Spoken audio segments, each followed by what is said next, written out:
Bonjour à tous, bienvenue pour ce webinaire consacré aux bons réflexes pour suivre vos positions et gérer vos ordres de bourse. Alors, à mes côtés aujourd'hui, pour animer ce webinaire, je suis ravie d'accueillir Alexandre Atlani. Bonjour. Qui est le responsable des produits de bourse chez Euronext, donc la bourse de Paris, et également Frédéric Garcia. Bonjour tout le monde. Qui est le responsable de la salle des marchés chez Bourse Direct. Tout à fait. Alors notre objectif aujourd'hui, c'est de lister des bonnes pratiques pour gérer ses investissements en bourse. Alors nous reviendrons ensemble sur les différents risques d'un investissement boursier et étudierons les différents outils à votre disposition pour gérer au mieux ces risques. Nous aborderons les types d'ordres de bourse qu'on peut utiliser et nous terminerons avec un exemple pratique et des exemples de stratégies d'ordre. Alors je vous rappelle avant de commencer que ce webinaire fait partie du programme de formation Objectif Bourse qui a été élaboré avec différents experts de l'investissement boursier que sont Euronext et Bourse Direct justement, mais également BFM Business, l'École de la Bourse et la Fédération des investisseurs individuels et clubs d'investissement, ce programme ayant reçu le soutien de l'autorité des marchés financiers, l'AMF. Je vous propose de commencer tout de suite avec cette première question et je me tourne vers vous, Alexandre. Quels sont les risques auxquels un investisseur s'expose lorsqu'il investit en bourse? Alors les risques sont divers et variés. On va peut-être vous les montrer. Il y en a, enfin on va en parler, en tout cas il y en a plusieurs. On ne va pas vous les présenter dans un ordre d'importance. On ne va pas s'amuser à ça. Et on en a peut-être oublié, mais en tout cas on va essayer de vous présenter les plus importants. Et un des risques, c'est le risque de contrepartie. Alors qu'est-ce qu'on entend par risque de contrepartie? Eh bien, lorsque vous êtes par exemple vendeur d'un titre, si l'acheteur ne peut pas vous payer, eh bien c'est ce qu'on appelle le risque de contrepartie. A l'inverse, si vous êtes acheteur et que le vendeur ne peut pas vous livrer vos titres, également vous avez un risque. Alors on verra tout à l'heure dans quelques minutes comment est-ce qu'on gère ce risque, mais c'est un risque important à prendre en compte, de pouvoir soit recevoir ses fonds, soit les titres que l'on a achetés. Bien sûr. Alors exceptionnellement, dans ces conditions, si en effet ce risque se produit sur le marché, il y a souvent des indemnisations qui interviennent. Donc là, nous, on est en charge, par exemple en salle des marchés chez Bourse Direct, de contacter les clients pour les avertir que soit un achat n'a pas pu être livré, donc on n'a pas pu être livré des titres dans ces conditions, ou éventuellement ils n'ont pas pu vendre les titres. Dans ces conditions, parfois il y a des indemnisations qui passent sur les comptes des clients. D'accord. Alors un autre risque, c'est le risque de liquidité. Alors qu'est-ce qu'on entend par là? Eh bien ce serait en tant que vendeur de se retrouver dans une situation de marché où il n'y a pas d'acheteurs ou alors des acheteurs qui sont prêts à payer un prix très très faible. Donc par exemple j'ai investi sur un titre, je cherche à le revendre et je ne trouve personne pour racheter mon titre. Exactement. Voilà. Donc on verra aussi quels sont les outils qui sont mis en place pour se protéger contre ce risque. Très bien. On a le risque d'exécution aussi, donc je vais, encore une fois, je suis vendeur d'un titre, je vais transmettre un ordre de vente. Le risque c'est que mon ordre ne soit pas exécuté parce que je n'ai pas utilisé le bon type d'ordre, ou que j'ai mis une limite qui n'est pas la bonne, qui est trop loin, ou alors qu'il n'y a pas assez de liquidité et que l'ordre ne soit pas exécuté intégralement. Donc si j'avais par exemple 1000 titres à vendre et que je n'en vends que 200, eh bien j'en ai toujours 800, donc ça c'est un risque aussi à prendre en compte. C'est le cas de figure que l'on rencontre le plus souvent, surtout sur des marchés, en effet, des segments de marché qui sont très peu liquides, comme le marché libre ou le marché Alternext, où là, on met vraiment en garde les clients concernant les positions qu'ils investissent sur ce genre de marché et sur les titres, où potentiellement, en effet, parfois ils ne peuvent pas déboucler leur position du fait qu'il y a un manque de liquidité dans le carnet, tout simplement. D'accord, donc c'est quand même un risque qui est souvent lié au risque de liquidité. Oui, bien sûr. Ouais, tout à fait. Alors ensuite un risque qui est tout simple, c'est le risque de marché. J'achète un titre et puis il baisse, ou j'en vends un autre et puis il monte. Donc pour ça il y a beaucoup d'outils dont on verra, l'analyse graphique, l'analyse financière, on en parlera, tout à fait. Mais ça je pense que tout le monde le comprend, c'est pas uniquement sur les titres, mais si j'achète un immeuble, si j'investis dans le marché immobilier et puis que le marché baisse, je suis dans le mauvais sens. Et la question c'est comment faire pour avoir une anticipation qui peut-être se réalisera. Comment faire au mieux pour maximiser ses chances de bien prédire l'évolution du marché. Alors ça, probablement, ça a été évoqué lors d'autres webinaires, mais investir en bourse, c'est pas voilà, arriver et dire je prends la cote et je vais acheter tel titre aujourd'hui parce que le nom me plaît, ou voilà. Il y a un travail de fond. Il faut regarder donc l'entreprise. Vous avez probablement évoqué à un moment ou à un autre le money management, tout ça. Donc regardez l'entreprise, si elle est de qualité, si elle est pérenne, si la direction est solide, si les résultats sont bons, si les fondamentaux sont corrects. Voilà, donc on investit en bourse. Il faut faire attention à ça. Souvent, on éduque les clients, on investit en bourse, on ne vient pas en bourse pour jouer, quoi. Oui. Donc ça, c'est très important. Tout à fait. D'ailleurs, nous avons un webinaire dans le cycle Objectif Bourse qui est consacré, comme vous le disiez, au money management et que je vous invite à regarder, bien évidemment. Alors un autre risque, c'est le risque de concentration. Qu'est-ce qu'on entend par ça? Eh bien, ce serait de surtout éviter d'avoir un seul titre en portefeuille et de mettre, comme on dit, hein, vous le connaissez tous, mettre tous ses œufs dans le même panier, exactement. Dans le même panier, oui, c'est ça. Alors c'est très bien si on a tout mis dans un seul titre et que ce titre-là s'envole. On en profite vraiment. C'est rarement le cas, et en revanche, ce qui est plus souvent le cas, c'est que ce titre baisse et qu'on n'en a qu'un. Et à ce moment-là, on va souffrir de la baisse totale liée à ce titre. Donc, ce qu'on va voir tout à l'heure, hein, c'est ce qu'on appelle la diversification, et ce qui est très très très important lorsqu'on investit en bourse. Tout à fait. Faites très attention à ça, c'est vrai. Comme on dit, mettre tous ses œufs dans le même panier ou tenter la martingale, ça marche, ça peut marcher une fois, ça peut marcher deux fois, mais en général, à la troisième fois, on se sent confiant et puis on réitère de nouveau le modèle et puis ça ne fonctionne pas la stratégie et puis on est à contresens et c'est là où on encaisse énormément de pertes, tout simplement énormément de pertes. Donc là aussi, nous on préconise toujours la diversification entre 8 et 12 lignes pour un portefeuille, mettre 10% par titre de son portefeuille sur une entreprise. C'est ce qu'on recommande de faire dans la plupart des cas. Tout à fait. Un autre risque, le risque de change. Oui, tout à fait. Alors ça, c'est important de l'avoir à l'esprit parce que si on achète par exemple, je sais pas, du Microsoft ou du Apple, enfin l'action, ou tout titre qui va être lié à une autre action en devise étrangère, on est lié eh bien, aux fluctuations du cours de cette devise. Donc par exemple, si j'ai investi sur l'action Microsoft et que l'action Microsoft gagne 1%, je me dis super, j'ai gagné 1%. Sauf que si dans le même temps, le dollar, lui, a baissé de 2%, en fait, j'ai perdu 1%. Donc ça, c'est très important de l'avoir à l'esprit et de savoir qu'on s'expose à ce risque de change quand on investit sur des sous-jacents étrangers. Tout à fait, et on le verra, il y a bien sûr des moyens de se couvrir, tout à fait. permettent de se couvrir. Tout à fait. D'autant plus que le marché des changes de nos jours est très volatile. Très volatile, on voit régulièrement sur la parité euro-dollar, on voit des mouvements de une ou deux figures, on passe rapidement de 1,08 à 1,10 et vice-versa. Donc c'est vrai que quand on investit sur des titres libellés en devises étrangères, on doit donc intégrer ce paramètre. Tout à fait, et là tous les risques qu'on a cités, qui ne sont peut-être pas exhaustifs, mais qui en tout cas sont communs à tous les investissements, il faut aussi prendre en compte les risques qui vont être spécifiques à l'outil qu'on va choisir d'utiliser. Voilà. Si on investit sur une action, effectivement, comprendre ce qui va faire varier le cours de cette action-là. Mais si on parle sur des investissements qui peuvent être un petit peu plus compliqués à comprendre au départ, comme des varons, comme des certificats, comme des ETF, comme des options, il faut comprendre quels sont les paramètres qui font influencer le prix, qui font varier le prix de ces différents produits. Si on prend le cas d'un varon, par exemple, il n'y a pas que le cours du sous-jacent qui peut impacter le cours d'un varon. Il y a ce qu'on appelle la volatilité implicite, il y a le passage du temps, il peut y avoir les dividendes, les taux d'intérêt, donc il y a beaucoup de choses. Et si on ne le sait pas, on risque d'avoir de mauvaises surprises.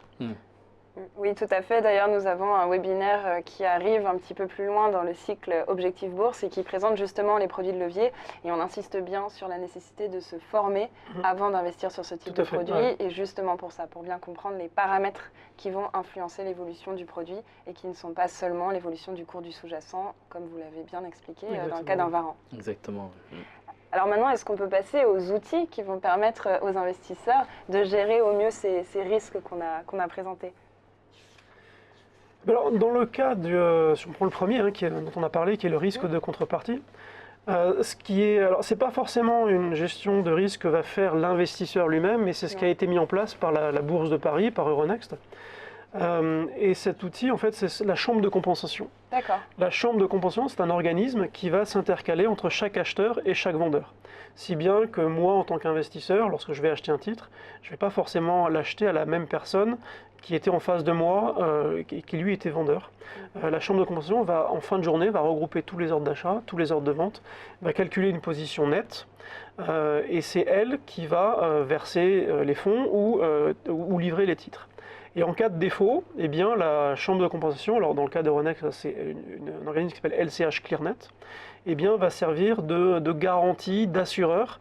Et si le vendeur, enfin, pardon, si l'acheteur ne peut pas payer, eh bien, la chambre de compensation va verser les fonds à la place, puis se retournera ensuite vers l'acheteur.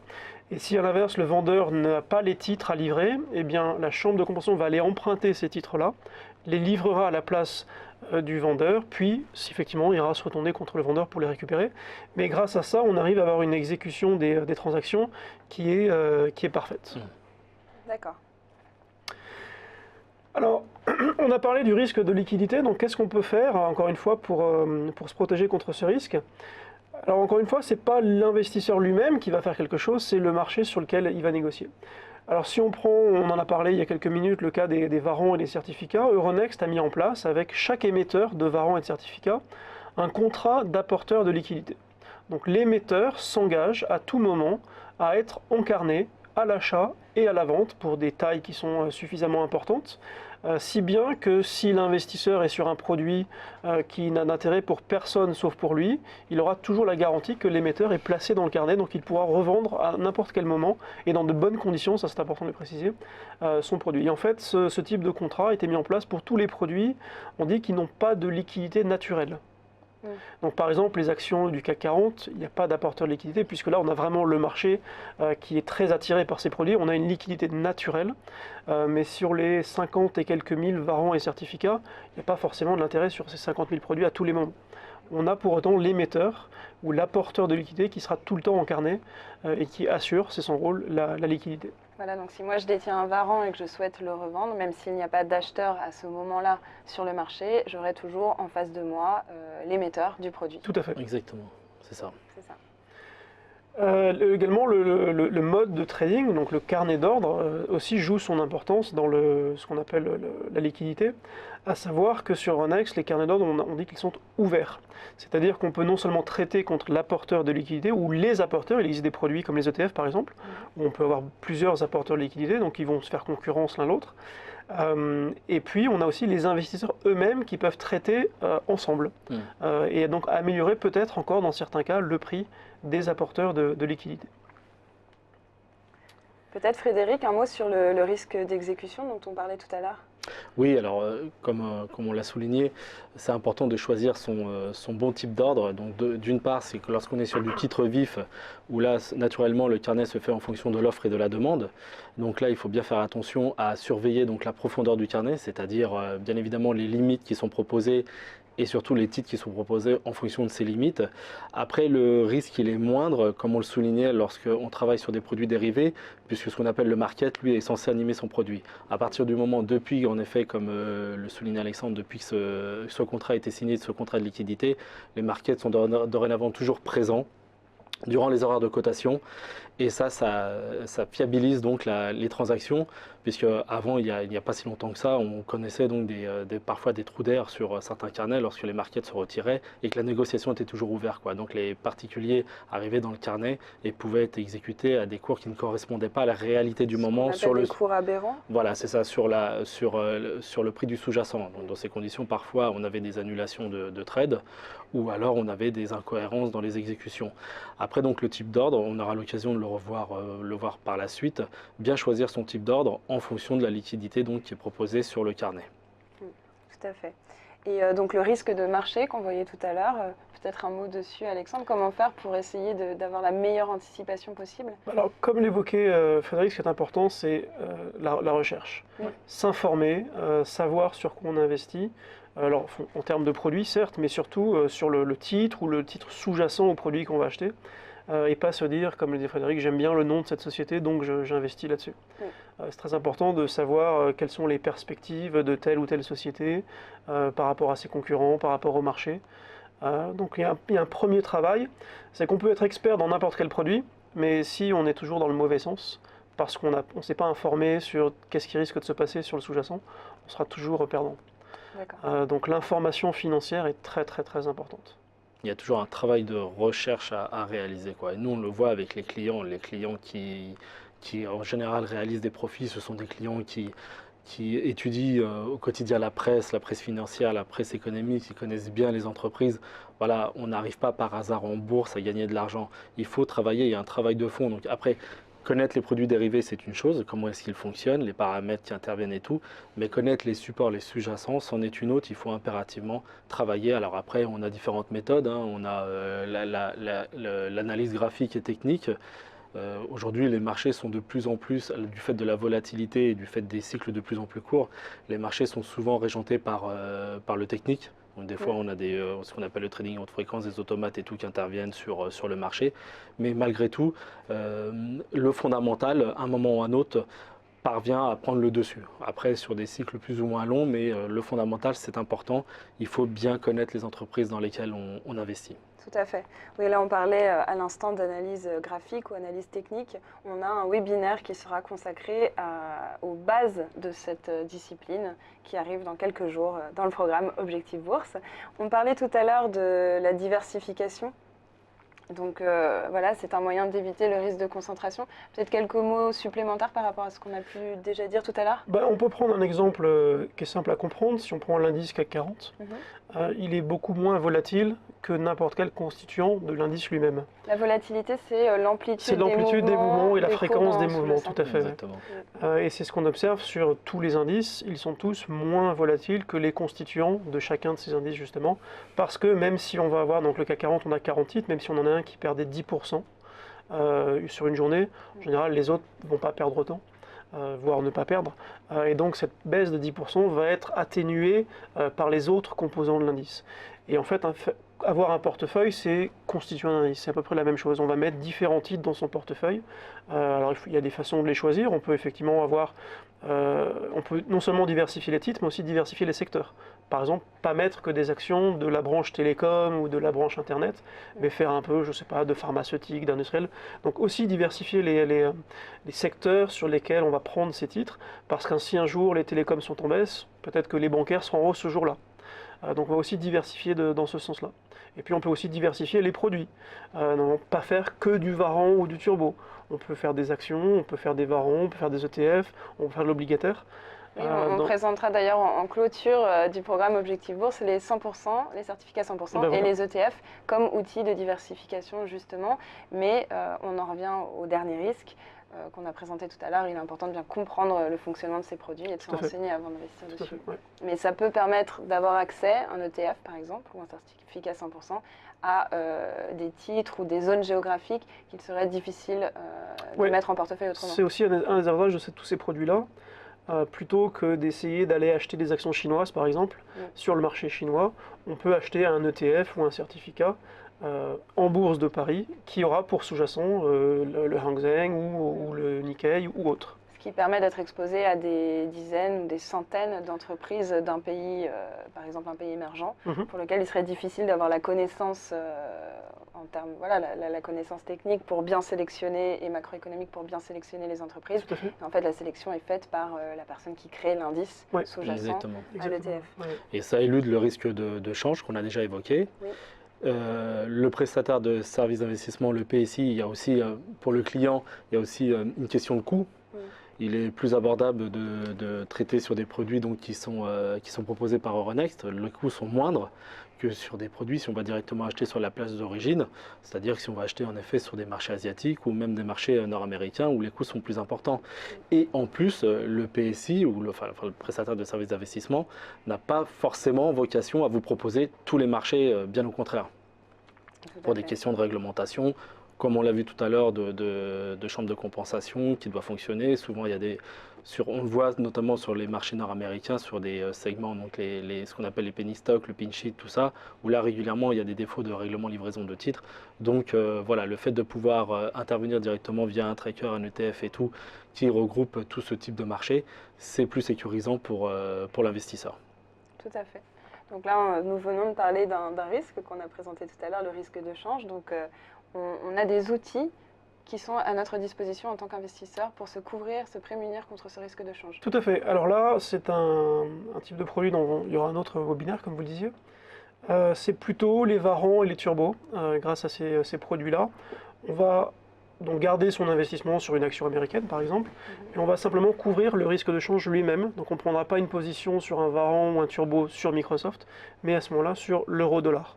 Donc si on a peur que le dollar baisse, donc que le cours de l'euro-dollar monte, et bien à ce moment-là, on va prendre un call, puisqu'à ce moment-là, on sera gagnant sur la baisse du dollar qui ira compenser la baisse de notre titre Microsoft, enfin de la conversion dollar Microsoft vers euro Microsoft. Oui, en gros, si je prends un varan call sur l'euro-dollar, j'anticipe une hausse de l'euro-dollar, de cette parité, et donc si en effet la hausse se produit, mon varan devrait s'apprécier. Tout à fait. Mais comme on l'a dit, avant d'investir sur un varan, il faut bien comprendre les paramètres qui vont influencer l'évolution de son prix, parce qu'il n'y a pas que l'évolution du sous-jacent. Tout à fait. Donc voilà, si toute chose égale par ailleurs, le sous-jacent s'apprécie, mon varan s'appréciera. Il faut bien avoir en tête la volatilité et le passage du temps, notamment, qui sont d'autres facteurs majeurs d'évolution de son cours. Tout à fait. Donc voilà, là on passe au risque spécifique, au type d'investissement. Je pense qu'on l'a déjà souligné, avant d'investir dans un type de produit ou même dans une action, il est important de bien comprendre comment ça va fonctionner, comment le produit va évoluer. Nous proposons d'ailleurs dans le cadre d'Objectif Bourse la possibilité de s'entraîner un petit peu à investir en bourse avant de le faire peut-être concrètement. C'est un portefeuille virtuel proposé par Bourse Direct et qui est accessible sur le site Objectif Bourse, www.objectifbourse.fr. Donc n'hésitez pas, si vous êtes intéressé par certains des produits qui sont abordés dans ce programme de formation et que vous commencez à apprendre à vous en servir, n'hésitez pas à faire des tests avant de passer à un investissement réel. Ça permet de mieux comprendre le mécanisme, l'évolution du produit avant d'intervenir directement sur le marché. Tout à fait. Et je vous propose de continuer avec la suite du programme d'aujourd'hui. Nous voulions passer au type d'ordre. Ah non, avant ça, les indicateurs de liquidité dont on a parlé pour faire face au risque de liquidité. Tout à fait. Avant de passer au passage Alors d'ordre. ça, c'était pour mettre en exemple en fait ce mécanisme d'apporteur de liquidité que les contrats qu'on signe avec les émetteurs. Pour montrer en fait que chaque investisseur peut lui-même, grâce à certains outils qui sont entre autres disponibles sur le site d'Euronext, se dire bah voilà, est-ce que ce produit-là, il est réellement liquide, est-ce que réellement je pourrais l'acheter ou le vendre à tout moment.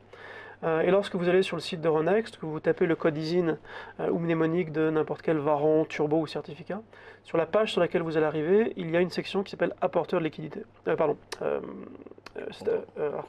nom m'échappe. Indicateur de liquidité, pardon. Et sur dans cette petite zone, vous allez voir en fait trois informations importantes, qui est le taux de présence, donc c'est-à-dire est-ce que l'émetteur, donc si on a 100%, c'est-à-dire que l'émetteur était là à 100% du temps. Le spread, donc le spread c'est l'écart entre le cours à l'achat et le cours à la vente, donc le spread moyen. Et puis le volume, donc la quantité offerte à l'achat et à la vente. Et donc, si un investisseur hésite entre deux produits identiques mais de deux émetteurs, il peut, grâce à ces outils, se rendre compte qu'en fait les émetteurs sont là. Et j'invite d'ailleurs les gens qui vont voir notre webinaire à aller vérifier par eux-mêmes. Et ils vont se rendre compte qu'effectivement, on est quasiment tout le temps à 100% de taux de présence, que des spreads sont très serrés et que les tailles proposées sont importantes. Alors ça, c'est uniquement disponible pour les varans turbo certificats. On n'a pas ce genre d'informations pour d'autres produits. Mais ça permettra en tout cas déjà de faire une première sélection, une première analyse. C'est très important ce que souligne Alexandre, parce que ça rassure le client.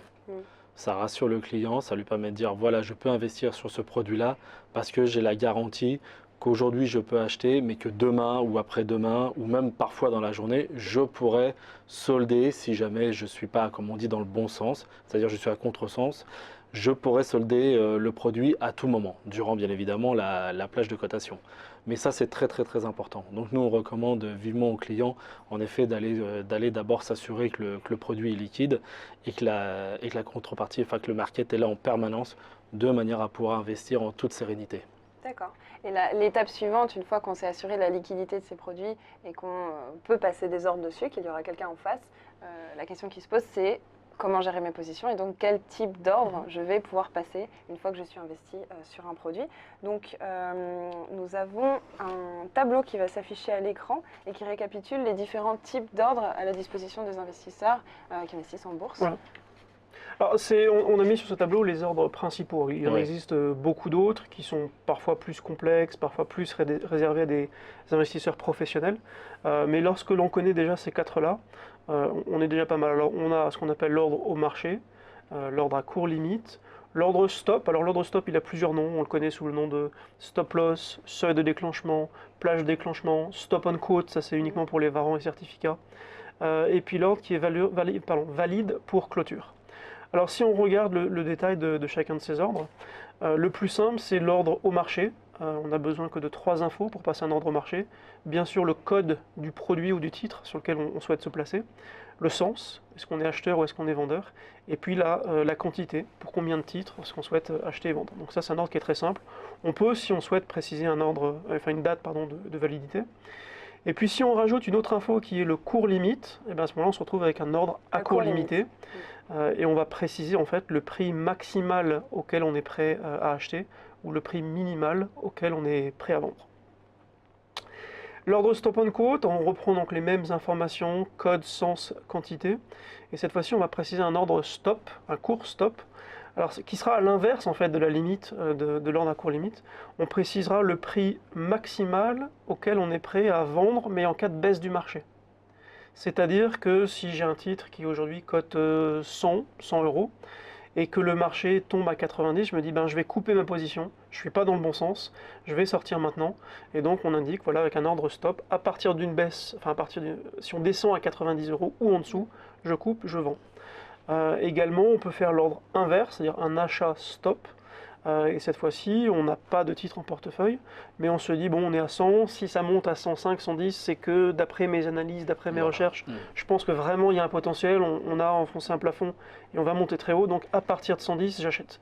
Et donc on enverra un ordre d'achat stop, 110. D'accord, donc ça permet d'avoir des ordres qui se passent sans qu'on soit derrière son écran finalement. Et c'est surtout important, je dirais, quand on possède un produit et qu'on veut limiter ses pertes. Si je suis avec un produit qui cote à ce niveau-là, donc 100, et qu'à partir de 90, j'estime que mon anticipation s'est invalidée et je veux couper ma position, alors là, je décide qu'à partir du moment où mon sous-jacent atteint ce niveau-là, et en dessous, je veux vendre. Donc dès que ce niveau-là est déclenché, normalement mon ordre est exécuté. Et si je ne suis pas derrière mon écran à ce moment-là et que je reviens et que le sous-jacent est descendu par exemple à 70, normalement je peux me dire tout s'est bien passé et à 90 mon ordre est parti quand même. Tout à fait. Et j'ai vendu ma position. Voilà. Et comme le soulignait Alexandre, l'ordre d'achat, c'est-à-dire on initie la position à partir du moment où on franchit une résistance, ça c'est un ordre qui est fréquemment utilisé et qui est très apprécié donc en effet des gens qui travaillent sur les charts, sur les graphes, c'est-à-dire voilà exactement, donc qui déterminent donc sur leurs outils graphiques, qui déterminent donc un support. En dessous duquel, donc, quand on est en position, éventuellement, donc, on place un stop, c'est-à-dire un ordre de vente à seuil de déclenchement. Donc on est en position, et là on part du principe qu'on a cassé le support, donc il vaut mieux solder la position. Et l'ordre d'achat à seuil de déclenchement, c'est-à-dire qu'on n'a pas encore les titres en portefeuille, mais donc on place un ordre d'achat quelques fractions au-dessus de la résistance importante, et à partir du moment où cette résistance est franchie, donc ça veut dire que potentiellement le titre dégage un potentiel de hausse conséquent. Après, c'est le chartiste qui détermine ce potentiel.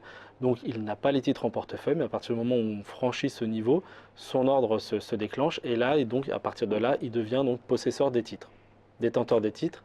Et après, avec comme objectif de pouvoir donc dégager un profit par la suite. D'accord. Et ce dernier type d'ordre, alors valide pour clôture, qu'est-ce que ça signifie? Alors, valide pour clôture, alors déjà, il n'est pas disponible sur tous les types d'investissements sur Euronext. On n'a pas, par exemple, sur les warrants, on n'a pas ce type d'ordre, mais il est très utilisé sur les ETF, par exemple, ou aussi sur les actions. Imaginons que vous souhaitiez acheter et vous dites, bon, en cours de journée, certes, il y a des vendeurs, mais il n'y en a pas beaucoup, en tout cas pas à ce prix-là. Je veux acheter à la clôture. Je veux acheter, on va dire, à la clôture, parce que c'est là, en fait, qu'on a ce qu'on appelle en anglais une auction, en français, on appelle ça Un fixing. Un fixing, voilà. Fixing Enfin, de clôture. Oui, enfin, c'est aussi anglais, c'est aussi un terme anglo-saxon. La valeur mais oui, c'est vrai que liquidative peut-être sur un alors sur un ETF, on va dire un prix d'équilibre. Un prix d'équilibre, Où il y a la confrontation entre les ordres d'achat et les ordres de vente. Donc, cette plage, le matin, elle démarre de 7h15 jusqu'à 9h, où là les ordres arrivent. Et puis ensuite, il va y avoir un prix d'équilibre qui va être déterminé. Et là, on va lancer la séance avec un prix d'ouverture. Et puis donc on a aussi donc cette période donc de confrontation d'ordre pour la clôture où là on est entre 17h30, là je parle pour le marché, pour le CAC 40, le SBF 120 et 250, où entre 17h30 et 17h35 on a une confrontation donc de ces ordres d'achat et ces ordres de vente qui vont déterminer ce prix de clôture. Et ce prix de clôture, je vais peut-être repasser après la main à Alexandre, après par la suite on va pouvoir travailler sur ces ordres valides en clôture uniquement. Et l'intérêt de se dire je vais négocier uniquement à ce fixing de clôture, eh bien c'est que là, c'est à ce moment-là qu'il y a des gros échanges, beaucoup d'acheteurs, beaucoup de vendeurs. Donc comme sur certains marchés, c'est cette confrontation des achats et des ventes qui fixe le prix, eh bien on va participer à cette... Enfin c'est là qu'on va avoir le plus d'acheteurs et de vendeurs qui vont participer à cette formation du prix. Donc on peut se dire que c'est à ce moment-là qu'on a peut-être le prix le plus transparent. Donc c'est vrai que beaucoup d'investisseurs ne traitent pas en cours de journée, mais uniquement en clôture. Donc un type d'ordre qui est valide pour clôture. Alors, ce qu'on peut préciser, c'est que si l'ordre n'est pas exécuté à la clôture du jour ou exécuté que partiellement, le reliquat, lui, est annulé. Voilà, l'ordre tombe. L'ordre tombe. Donc parfois les clients l'utilisent, chez nous les clients, alors nous on l'appelle un petit peu différemment, on utilise en effet une expression anglo-saxonne qui est le trading at last, c'est-à-dire après le dernier. Donc le client doit renseigner, alors souvent il voulait par exemple acheter 50 titres, il a pu en faire que 40, donc il se place donc pendant ces 5 minutes donc d'échange, il se place pour les 10 titres manquants sur le cours de clôture de manière à boucler son ordre qu'il souhaitait donc réaliser. Très bien. Je vous propose maintenant de passer aux stratégies qu'on peut mettre en place avec ces ordres. Donc, on a vu qu'il existe différents types d'ordres. Bien entendu, là, on a juste fait une présentation de base pour les personnes qui seraient intéressées pour en savoir plus sur l'utilisation de ces ordres, justement, et les ordres disponibles auprès de leur intermédiaire financier. Je vous propose de ne pas hésiter à poser des questions en direct à votre intermédiaire financier si jamais certaines des notions qu'on a abordées ne sont pas complètement claires. Il est important de bien comprendre comment va fonctionner l'ordre qu'on déclenche dans le marché avant de le passer. Donc on commence avec une première stratégie d'ordre. Avec vous Alexandre, la prise de profit. Prise de profit, alors c'est un peu l'inverse de ce qu'on appelle la moyenne à la baisse. Je ne sais pas si les investisseurs qui nous suivent sont familiers avec cette stratégie. Ou lorsqu'on va, le cours d'une action va baisser, on va dire tiens je vais en racheter plus bas pour baisser mon coût de revient. Là on va faire l'inverse. Alors je vous présenterai sur un petit graphique cette stratégie et pour la mettre en place dans notre exemple on a 1000 titres en portefeuille que l'on a payé 20 €. Et puis on a une conviction que ce titre peut monter à un potentiel de hausse jusqu'à 30 €. Alors soit on se dit j'attends 30 € et puis si ça touche je les vends. Le problème c'est que si on monte et qu'on rebaisse sans les toucher, on n'aura pas profité. Donc ce qu'on peut mettre en place, c'est justement bloquer au fur et à mesure de la hausse, bloquer une partie de ces plus-values. Donc ce qu'on va faire dans notre exemple, eh bien on enverra 4 ordres de vente de 250 titres à différents prix. Donc on commence achat à 20 € avec un objectif à 30. Donc on va mettre 250 titres à la vente à 22,50, 250 titres à 25, 250 titres à 27,50 et puis le reliquat 250 à 30 €. Et puis au fur et à mesure de la hausse, si elle a lieu, eh bien certains de ces ordres vont s'exécuter. Donc si on regarde le graphique, on va voir ici, on va commencer par placer notre cours d'achat à 20 €. Et puis au fur et à mesure de la hausse, eh bien, certains de nos ordres vont commencer à s'exécuter. Donc ce qu'on peut voir maintenant par la suite. Donc le premier ordre, on va vendre 250 titres à 22,50. Et puis par la suite, on va continuer. Donc on va vendre ensuite 250 titres à 25. Et puis la suite encore, donc on a de la chance, on est dans un marché qui est haussier. Et puis comme on va le voir ensuite, eh bien voilà, finalement on n'a pas, dans cet exemple, pas atteint notre objectif de cours à 30, mais on a quand même pris une partie de ces profits On n'est pas resté simplement investi. Si maintenant je voulais le revendre ici, mes 1000 titres, eh bien je les vendrais à 22 € et je n'aurais pas pu profiter de mes ventes à 22,50, 25 et 27,50. Donc ça c'est une stratégie qui est assez simple à mettre en place. Dès qu'on a les 1000 titres en portefeuille, on peut découper en plusieurs ordres et les placer tout de suite. Alors on n'ira pas s'amuser à mettre par exemple 50 ordres de 20 titres, parce qu'à chaque fois qu'on traite, il y a des frais de transaction. D'accord. Donc il faut quand même trouver un juste milieu. Donc c'est assez simple. En effet, c'est une stratégie qu'on recommande vivement à nos clients. Donc en effet, solder la position, donc accompagner, donc solder à hauteur de 25 ou d'un tiers la position, ça c'est vivement recommandé, c'est une stratégie sage et qui est celle en général du bon investisseur. Et comme le soulignait au début de la rubrique Alexandre, par contre on déconseille, on ne recommande pas, et d'ailleurs très vivement, de ne pas par contre moyenner à la baisse. Ça c'est les choses qu'il faut absolument écarter parce que comme dit un vieux adage, on n'attrape pas un couteau qui tombe. Donc on fait toujours attention de ne pas moyenner à la baisse. Moyenner à la baisse, ce serait faire la même chose quand on est dans une stratégie baissière ? Non, c'est-à-dire qu'on achète progressivement quand le titre baisse. Un titre donc, qui est orienté en forte baisse, donc adopter un biais baissier. Donc il démarre par exemple à 50 €. On dit bon, 50 € c'est pas cher. Et puis ça continue à baisser, ça perd encore 10%. Puis on achète encore à 45. Et puis on accompagne. Le problème c'est qu'on investit énormément. Après, on commence à avoir donc un déséquilibre sur son portefeuille et on ne sait bien évidemment jamais jusqu'où peut s'arrêter cette baisse. Donc ça, on est très prudent vis-à-vis de ces stratégies et nous, en tout cas, on ne les recommande pas. D'accord. Une autre stratégie peut-être, celle du stop suiveur. Alors le stop suiveur, donc elle est un petit peu plus... elle n'est pas complexe, mais elle demande plus d'attention, plus de suivi. On va partir en fait du même scénario. On a 1000 titres en portefeuille, payés à 20 €. Et cette fois-ci, plutôt que de vendre une partie de ces titres au fur et à mesure de la hausse, on va accompagner la hausse, mais sans vendre. Alors qu'est-ce qu'on va faire ? Eh bien en fait, on va utiliser l'ordre stop dont on a parlé, alors stop loss, stop and quote, sous toutes ces dénominations. Et puis on va se dire, dès le départ, alors c'est dans mon exemple, on peut changer, je vais mettre mon cours à, alors je crois que j'avais mis 1 € sous mon cours d'achat. Donc on achetait à 20 €, on va mettre tout de suite un ordre stop à 19, si bien que si déjà on n'est pas dans le bon sens et qu'on tombe à 19, on coupe. Et ensuite, au lieu de mettre des ordres de vente tous les 2,50 €, on va mettre des petites alertes. Alors soit on se met une alerte sur son smartphone, aujourd'hui tous les fournisseurs, enfin tous les courtiers ou les portails financiers offrent ce type d'alerte, on peut recevoir un SMS ou un email ou quelque chose. Et puis quand ce palier va être atteint, on va aller relever le niveau de l'ordre stop. Alors si on regarde sur notre graphique, donc pareil, on a ici placé notre cours d'achat 20 € et notre stop à 19 €. Et si le cours de l'action ou du titre monte, donc on atteint notre palier 22,50 ici, et bien on va venir relever notre niveau stop et le passer 1 € en dessous. Donc on est passé de 19 € à 21,50 €. Et puis le titre va continuer à monter, on atteint un nouveau palier, on vient encore une fois relever notre stop, on n'a toujours rien vendu. Mais on a cette protection, en cas de retournement, à ce moment-là, on vendrait à 24. Mais dans notre exemple, le titre continue de monter. Donc on va encore une fois atteindre le 27,50 et relever notre stop à 26,50. Et cette fois-ci, en cas de retournement de marché, ce qu'on va voir tout de suite à l'écran, eh bien, on va vendre l'intégralité de nos titres à 1000 €. Donc là, on aura suivi, on aura accompagné à 26,50. Je sais pas ce que j'ai mis, 26,50, oui. On aura accompagné la hausse de titres sans rien vendre. Donc on n'aura pas vendu à 22,50, 25 et 27,50. On a vendu ici notre intégralité à 26,50. D'accord. Donc c'est un autre exemple. C'est un autre exemple de stratégie qui est simple à mettre en place, mais qui demande un peu de suivi.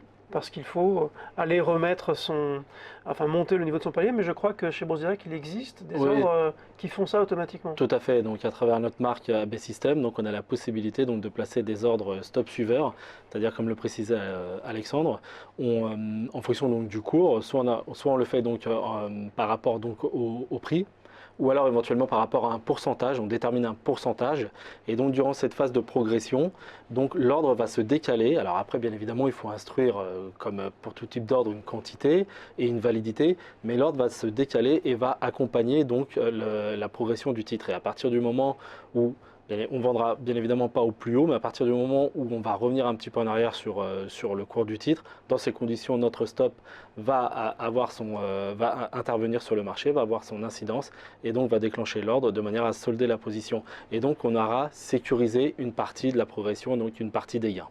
Donc c'est un ordre qu'on recommande aussi vivement, puisque c'est une fois de plus, on le dit toujours en bourse, c'est faire preuve de prudence et de sagesse.